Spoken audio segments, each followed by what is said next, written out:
vegetais que vão absorver nutrientes e por fim ele vai emitir novamente os esporos que vão estar presentes no solo. Então ele só consegue completar esse ciclo de vida se tiver a presença da raiz. Por isso que ele são chamados biotróficos. Porém, existem fungos que não trazem nenhum tipo de benefício para a planta, certo? Por isso que eles são parasíticos. No caso da micorriza, ele aumenta a área de absorção da raiz, consegue absorver mais água, consegue absorver mais nutrientes.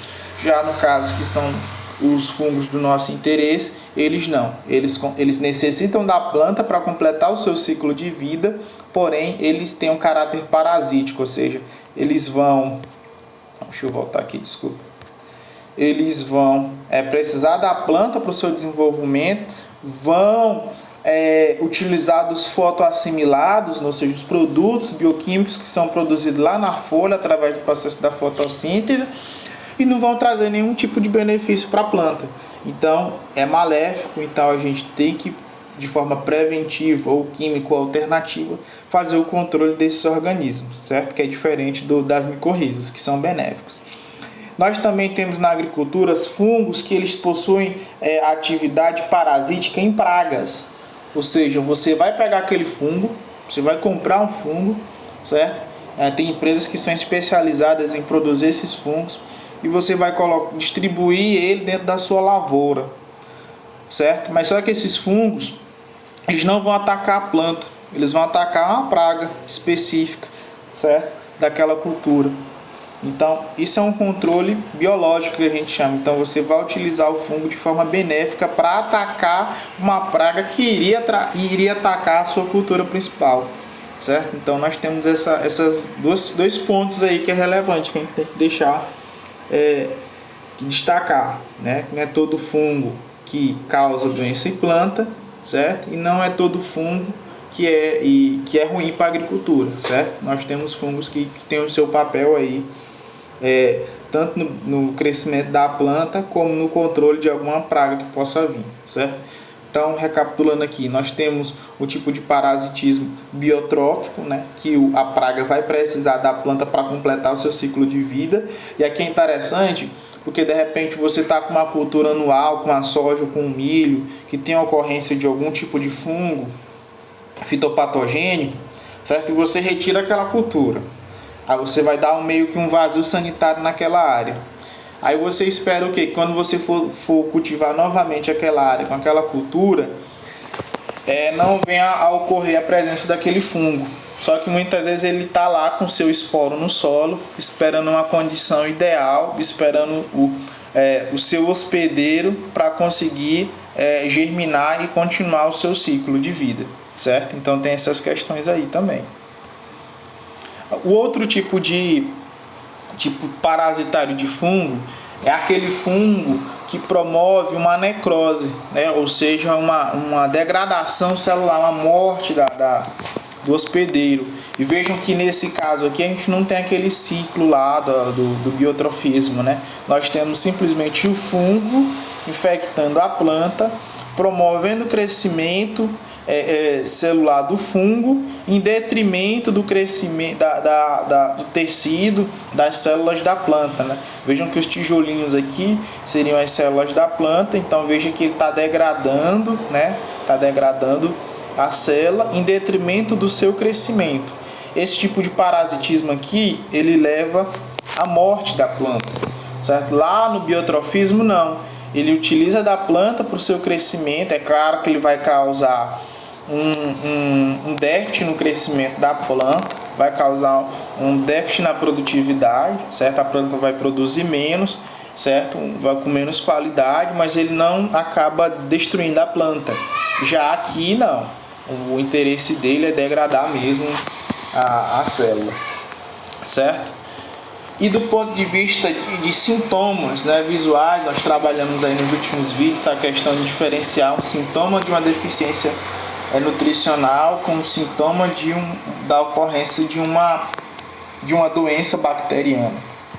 Agora eu trago para vocês os sintomas das doenças fúngicas, né? Novamente, ela vai ser diferenciada do sintoma nutricional pela falta de padrão, né? Lá quando é nutricional, é uma região específica da folha, é uma determinada parte da planta, superior ou inferior, enfim, é entre a nervura, enfim.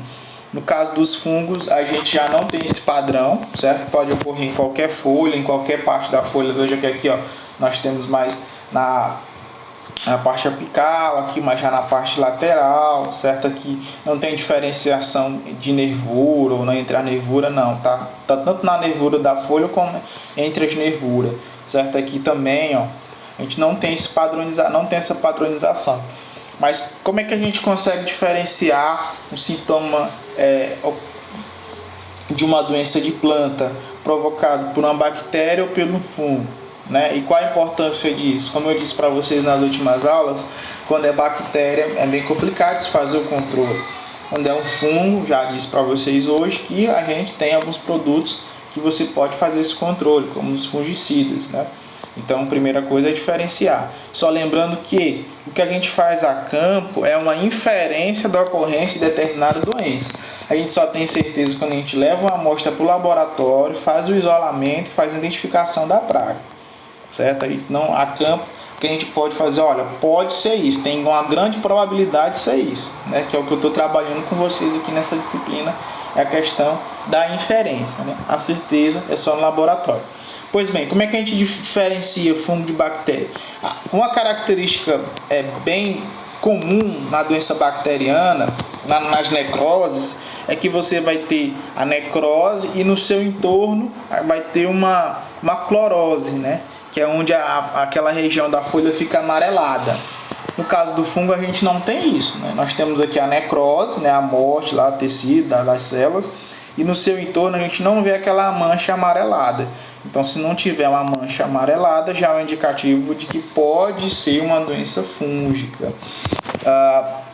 No caso das doenças fúngicas, também a gente consegue observar na superfície da folha um aspecto de uma poeira, certo? Um purpurolento que a gente chama, né? Então você vai passar com o dedo ali, vai passar o dedo e vai retirar um pouco de pó, às vezes é esbranquiçado, né? No caso do oídio aqui, certo? Ou pode ser escurecido, que acontece bastante em citros, que é a fumagina, certo? Assim, eu acabei não falando que doença seria essa, né? Que é a chamada requeima, aqui é o oídio e aqui é o míldio, certo? No caso aqui do sorgo, aqui da batateira. Então, tem essa diferença, certo? A gente não vai ver aquela mancha amarelada no entorno da necrose, certo? A gente pode ter a ocorrência desse aspecto, né? Dessa fumacinha, dessa cinza, né? Pode ser esbranquiçada, pode ser mais escurecida, certo? E assim como também não tem um padrão de ocorrer em determinada folha, não. Né? Geralmente o agente patogênico, né?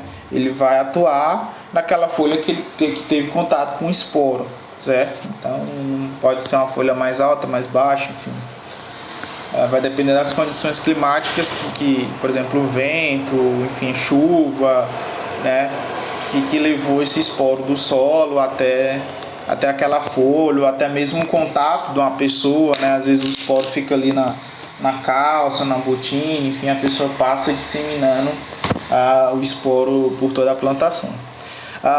Outra característica dos fungos são as chamadas podridões, certo? E aí elas podem ocorrer novamente com a presença dos micélios fúngicos, né?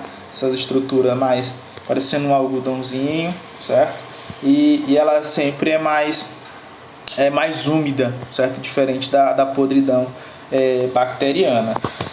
No caso ela também ocorre quando você tem um fruto em contato com o solo, certo? Então, na caso da cultura do tomateiro, é muito interessante que seja feito o tutoramento de forma adequada, certo? Que seja feita a colheita de forma adequada para evitar o contato do fruto com o solo, né? No caso da melancia, tem algumas regiões que uma das práticas de manejo é você colocar a melancia sobre uma superfície plástica, né, para ela não tá tendo contato ali direto com o solo. Certo, pessoal? Então no próximo vídeo nós vamos falar de nematóide, certo? E aí vamos começar de forma específica a trabalhar toda a aula uma cultura.